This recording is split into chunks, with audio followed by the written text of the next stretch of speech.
L'homme ne vivra pas de pain seulement, mais de toute parole qui sort de la bouche de Dieu. Voici votre moment de méditation quotidienne.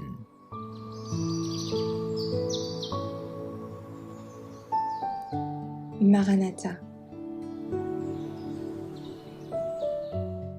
Le 27 octobre, les familles à nouveau réunies. Ainsi parle l'Éternel. Retiens tes pleurs, retiens les larmes de tes yeux, car il y aura un salaire pour tes œuvres, dit l'Éternel. Ils reviendront du pays de l'ennemi.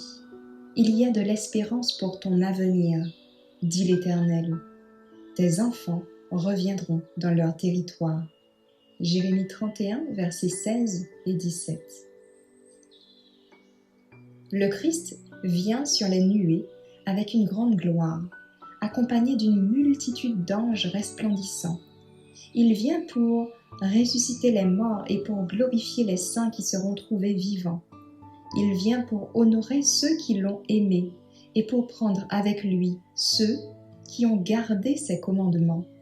Il ne les a pas oubliés, non plus que sa promesse. La chaîne brisée de la famille est ressoudée. Le jour de Dieu révélera tout ce que le monde doit aux mères pieuses.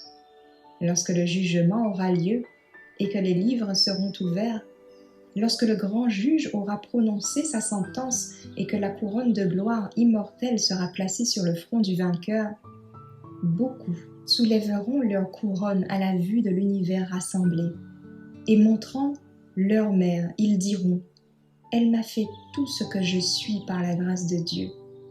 L'instruction qu'elle m'a donnée, ses prières, ont été bénies et m'ont valu le salut éternel. » Avec une joie indicible, les parents contempleront la couronne, la robe, la harpe donnée à leurs enfants. Les jours de crainte et d'espérance sont passés. La semence jetée avec larmes et prière peut sembler avoir été plantée en vain, mais leur récolte est finalement moissonnée avec joie. Leurs enfants ont été rachetés. Ô rédemption merveilleuse, si longtemps attendue, contemplée avec patience, mais jamais parfaitement comprise.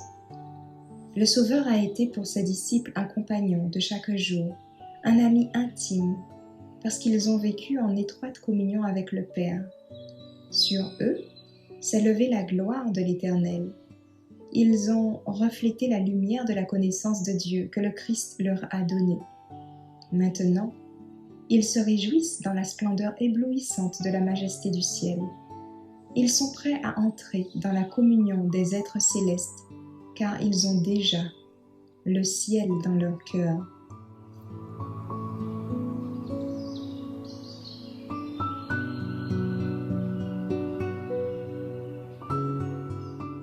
Merci d'avoir écouté cette présentation. Assurez-vous de nous rejoindre demain pour votre moment de méditation quotidienne avec lereste.org.